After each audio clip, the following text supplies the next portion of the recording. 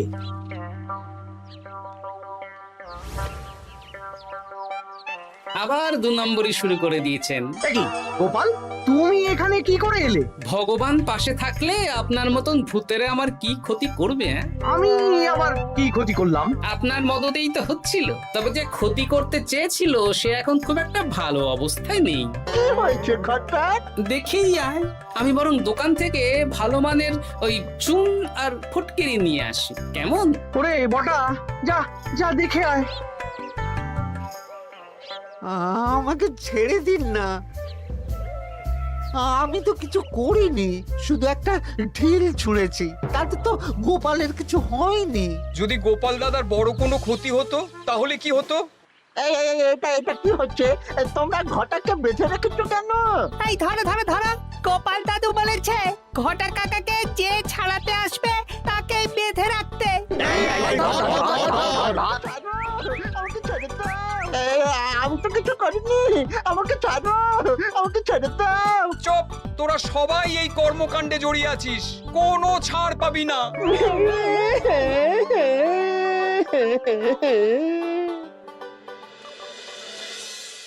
মন্ত্রীমশাই, একদম ভালো মানের চুন আর ফুটকিরি নিয়ে এসেছি, এবার কাজ শুরু করতে বলুন। তুমি কিন্তু কাজটা ভালো করলে না। ভালো মন্দ জানি না মন্ত্রীমশাই, এই চুন ফটকিরি ধারে কিনে এনেছি, আপনি দোকানের ধারটা মিটিয়ে দিয়ে আসবেন, কেমন? 10 মোহর 15 আনা হয়েছে। বটা ঘটা কোথায়? ওকে গ্রামের লোকেরা বেঁধে রেখেছে, আপনি যান, আপনাকেও বেঁধে রাখবে। ঠিক আছে, তোমাকে আমি দেখে নেব। এই, তোমরা সবাই তো চলে এসেছো, এবার কাজ শুরু করো। কাজে যেন কোনো ফাঁকিবাজি না দেখতে পাই। হ্যাঁ,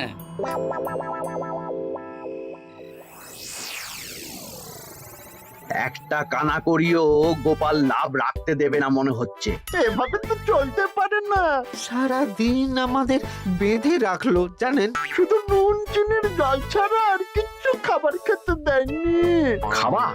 হ্যাঁ, এই খাবার দিয়েই গোপালকে সাবার করতে হবে। বলুন কিভাবে?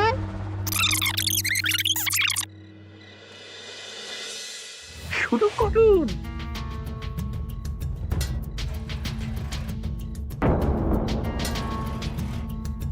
রান্নাঘর থেকে কিসের আওয়াজ হলো না? রান্নাঘরে বেড়াল, যাও গিয়ে দেখো। এ কি? এই বিড়ালটাকে তো আমাদের বাড়িতে এর আগে কখনো দেখিনি। সত্যি তো, একদম সাদা বেড়াল।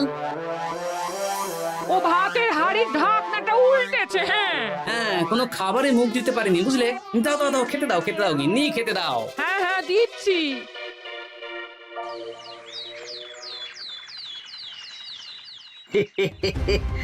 আজ আর কোনো বাধা নেই। গোপালকে যা ওষুধ দিয়েছি, বেটা এখন 2 দিন ঘরে বাইরে করবে। আর সেই পথে দক্ষিণ পশ্চিম গ্রামের রাস্তাটায় কমার জিনিস দিয়ে কাজ করানো হয়ে যাবে। ঠিক বলেছিস, আমার কাজে বাধা দেওয়া, হ্যাঁ? ও গিন্নি, গিন্নি গো, কাল রাত থেকে তো 10-12 বার হয়ে গেল। তুমি তো 10-12 বার, আমি তো 15 বার গেছি। বৈদ্যমশাইকে খবর দিয়েছো? হ্যাঁ, উনি আসছেন একটু পরেই। হ্যাঁ,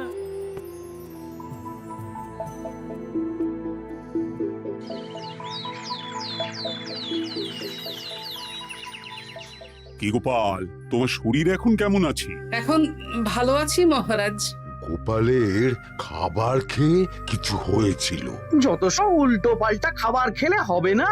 বাজে কথা বলবেন না, আমি বাড়ির খাবারই খাই। যাই হোক, সেসব বাদ দাও। মন্ত্রী, তোমাকে যা দায়িত্ব দিয়েছিলাম সব হয়ে গেছে তো? হ্যাঁ মহারাজ, পাঠশালা, পুকুর, দক্ষিণ পশ্চিমের রাস্তা, সব কাজ হয়ে গেছে। রাস্তার কাজ করে গুছিয়ে লাভ করেছি। তা কাজ কেমন হয়েছে?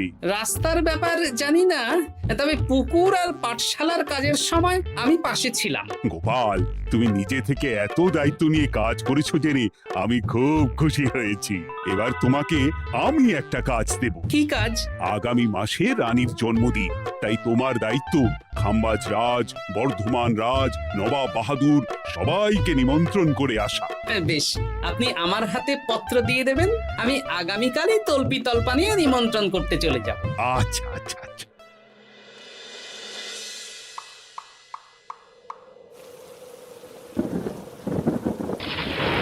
এই তো ঝড় বৃষ্টি শুরু হয়ে গেল, এর মধ্যে তুমি ভিন রাজ্যে রাজ্যে কি করে ঘুরতে যাবে? কেন, গরুর গাড়ি করে? রাজবাড়ির খরচা। আমি তো শুধু আরাম করে বসে যাব, ওখানে গিয়ে খাবো, নিমন্ত্রণ করব আর চলে আসব। বৃষ্টি বাদলার দিন, সাবধানে যেও। হ্যাঁ হ্যাঁ, এ তো কাল বৈশাখী ঝড়, আশা করি কাল সকালে বৃষ্টি হবে না। সকাল সকালে রওনা দেব, বুঝলে?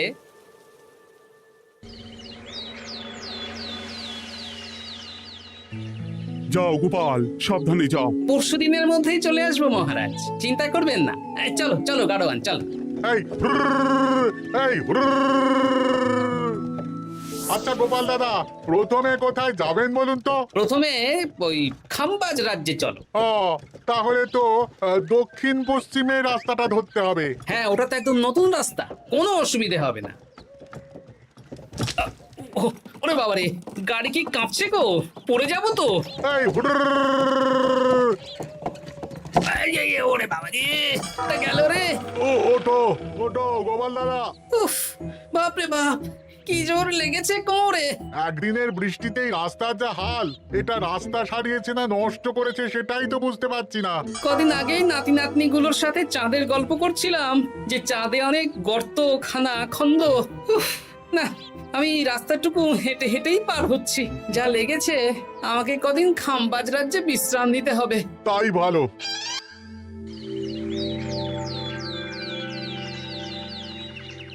কি দুদিন হয়ে গেল, গোপাল এখনো এলো না। দেখুন গোপাল যা পেটু। মন্ত্রী মশাই, আপনার সব সময় কি গোপালের বিরুদ্ধেই বলতে হবে? তুমি গোপালের হয়ে বেশি বলতে এসো না। শুনেছি আপনি নাকি ওই পাঠশালা পুকুর সংস্কারে কমা জিনিস ব্যবহার করতে গিয়েছিলেন, আর গোপাল ধরে ফেলেছে, তাই আপনার রাগ। বাজে কথা বলো না, ওসব শোনা কথায় কান না দেওয়াই উচিত।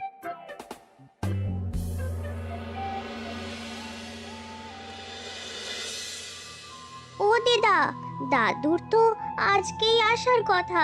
আরে এখনো তো এলো না রে, আমার না খুব চিন্তা হচ্ছে।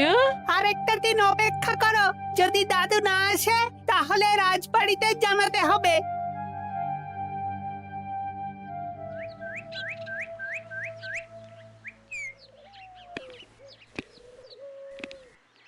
মহারাজ, এসে গেছি।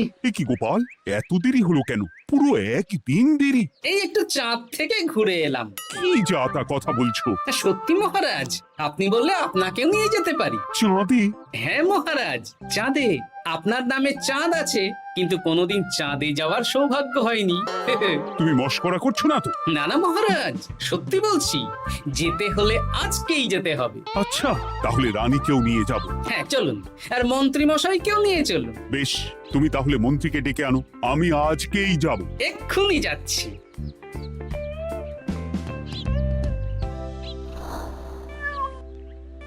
আরে আরে, এটা তো সেই বেড়াল। তাহলে সেদিন রাতে এই বেড়ালকে মন্ত্রী মশাই রান্নাঘরে, তার মানে আমার আর গিন্নির পেট খারাপ, মন্ত্রী মশাইয়ের কীর্তি। আচ্ছা, গিন্নিমা, এটা আপনাদের বেড়াল? হ্যাঁ, কেন? মহারাজ বেড়ালের মালিককে এক্ষুনি ডাকছেন। ওই তো শুনছো, মহারাজ তোমাকে ডাকছেন। আসছি আসছি। চলুন, এক্ষুনি মহারাজ ডাকছেন। কি গোপাল আমাদের চাঁদে নিয়ে যাবে? হ্যাঁ, আর একটাই শর্ত, যে আমি গাড়ি চালাবো আর আপনাদের চাঁদ অবধি চোখ বন্ধ করে রাখতে হবে। এ কেমন কথা? চাঁদে কিভাবে যাচ্ছি সেটা দেখবো না? না, তাহলে নিয়ে যেতে পারবো না। বেশ বেশ, তোমার কথা মতো চোখ বন্ধ করে যাব, কালো পট্টি বেঁধে নেব। তাহলে চলুন, যাত্রা শুরু হোক। এ কি, গরুর গাড়ি করে যাব? আগে উঠুন না।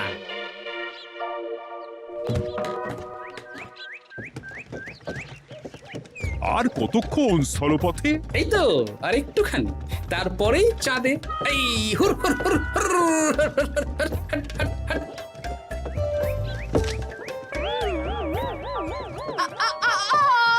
ওরে বাবা গো, মা গো! ওরে বাবারে! ওরে বাবারি, কি লেগেছে রে? ওরে বাবারি! এই দেখুন মহারাজ, রানীমা, চাঁদ। উফ, ফাজলামো করছো? এই ভাঙাচোরা রাস্তায় নিয়ে এসে বলছো চাঁদ? হ্যাঁ মহারাজ, চাঁদেও তো অনেক খানা খন্দ, ভাঙা চোরা চারিদিক। দেখুন, তোমাকে না আমি মেরে ফেলবো এই মস্করা করার জন্য। মারতে হলে মন্ত্রীকে মারুন মহারাজ, কারণ উনি এই রাস্তা কদিন আগে দায়িত্ব নিয়ে সারিয়েছেন। এটা দক্ষিণ পশ্চিমের রাস্তা, একদিনের বৃষ্টিতে এই হাল হয়ে গেছে। মন্ত্রী, তোমাকে আমি ছাড়বো না। মন্ত্রী মশাইয়ের এই কাজটা আমি নিজে দাঁড়িয়ে দেখতে পারিনি, তাই পুরো গোজামিল দিয়েছে। কদিন আগে আমি খাম্বাজ রাজ্যে যাওয়ার সময় উল্টে যাই, তাই ভাবলাম আপনাদেরও চোখ খুলে দিই আর কি। মন্ত্রী মশাইকে এক্ষুনি কারাগারে পাঠানোর ব্যবস্থা করো। ভুল হয়ে গেছে, ক্ষমা করুন মহারাজ।